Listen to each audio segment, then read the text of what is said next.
Hello అండి, ఈరోజు Sunday special chicken dum biryani ఎలా చేయాలో చూద్దామండి. చాలా టేస్టీగా పొడి పొడిగా ఉంటుందండి.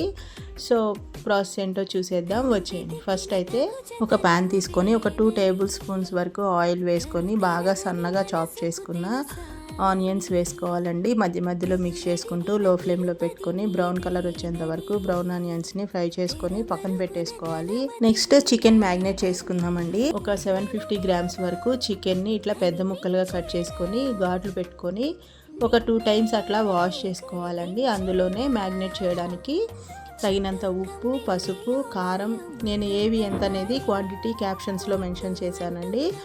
ధనియా పౌడర్, జీరా పౌడర్, బ్లాక్ పెప్పర్ పౌడర్, కొంచెం చికెన్ మసాలా, అలాగే బిర్యానీ ఆకు, యాలకులు, లవంగాలు, ఒక మరాఠీ మొగ్గ, 2 దాల్చిన చెక్క, కొంచెం ఒక హాఫ్ వరకు లెమన్ పిండుకోవాలండి. అందులోనే ఒక హాఫ్ కప్ పెరుగు, బ్రౌన్ ఆనియన్స్ కూడా వేసుకోవాలండి. అందులోనే కొత్తిమీర, పుదీనా, అల్లం వెల్లుల్లి పేస్ట్, కొంచెం ఆయిల్, పచ్చిమిర్చి చీలికలు కూడా వేసుకొని బాగా మిక్స్ చేసుకొని మ్యాగ్నేట్ చేసుకోవాలండి. ఒక 1 అవర్ పాటు రెస్ట్ ఇవ్వాలి. నెక్స్ట్ మనం బిర్యానీ కోసం బిర్యానీ రైస్ సోక్ చేసుకుందామండి. సో నేనైతే 2 గ్లాసులు బియ్యం తీసుకున్నాను. ఒకసారి అట్లా వాష్ చేసేసుకొని బియ్యం మునిగేంత వరకు వాటర్ పోసుకొని ఒక హాఫ్ అన్ అవర్ పాటు రెస్ట్ ఇవ్వండి.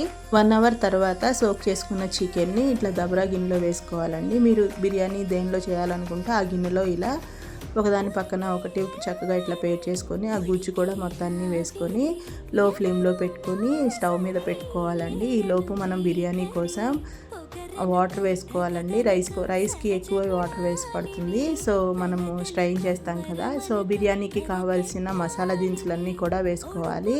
చెక్క, లవంగ, బిర్యానీ ఆకు, మరాఠీ మొగ్గ, జాపత్రి, పుదీనా, కొత్తిమీర, కొంచెం ధనియా పౌడర్, కొంచెం జీరా పౌడర్, సాల్ట్, కొంచెం అల్లం వెల్లుల్లి పేస్ట్ అన్నీ కూడా వేసుకొని వాటర్ని మరిగించాలండి. సో అవి మరిగిన తర్వాత మనం రైస్ ఏదైతే సోక్ చేసుకున్నామో బిర్యానీ రైస్ అంతా వేసేసి ఒకసారి అలా మిక్స్ చేసుకొని ఒక 70% వరకు కుక్ చేసుకోవాలండి. ఈ లోపు చికెన్ ఉడికిందో లేదో చూసుకొని మరొక సైడ్ కూడా టర్న్ చేసుకొని ముక్కంతా కూడా లో ఫ్లేమ్లో పెట్టుకొని ఉడికించుకోవాలి. అది ఒక 70 to 80% వరకు ఉడికించుకోవాలండి చికెన్ మొత్తానికి కూడాను. సో రైస్ అంతా కూడా 80% అలా ఉడికిన తర్వాత మనము ఓన్లీ రైస్ మాత్రమే వేసుకోవాలండి. వాటర్ రాకుండా ఒక స్ట్రైనర్ తీసుకొని ఇట్లా ఈక్వల్గా చికెన్ పీసెస్ మీద స్ప్రెడ్ చేసుకోవాలండి.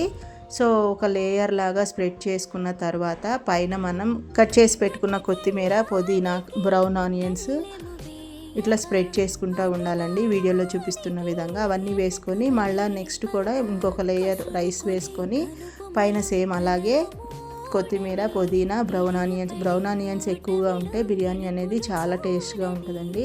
సో కొంచెం సాఫ్రాన్ వేసుకున్న మిల్క్ కూడా యాడ్ చేసుకుంటే అక్కడక్కడ కొంచెం ఎల్లో కలర్ లాగా రైస్ కనిపిస్తూ చూడడానికి కూడా బాగుంటుందండి. మీకు దగ్గర ఉంటే వేయండి, లేదంటే స్కిప్ చేసేయచ్చు. పైన క్లోజ్ చేసేసుకొని ఏదైనా బరువు పెట్టండి. సో ఆవిరి అనేది పోకపోతే ఆ రైస్ అనేది బాగా ఉడుకుతుంది. సో ఒక 5 to 10 మినిట్స్ తర్వాత లోపల పీసు అలాగే పైన రైస్ కూడా చక్కగా ఉడికిపోయి ఉంటుందండి. సో ఒకసారి అట్లా చెక్ చేసుకొని దించేసుకోవడమేనండి. టేస్ట్ అయితే చాలా బాగుంటుంది. ఒకసారి మీరు కూడా తప్పకుండా ట్రై చేయండి. మరిన్ని వీడియోస్ కోసం మన ఛానల్ని లైక్ చేయండి, షేర్ చేయండి, సబ్స్క్రైబ్ చేసుకోండి. మీకు ఏదైనా రెసిపీ కావాలంటే కామెంట్ సెక్షన్లో కామెంట్ చేయండి. Thank you for watching.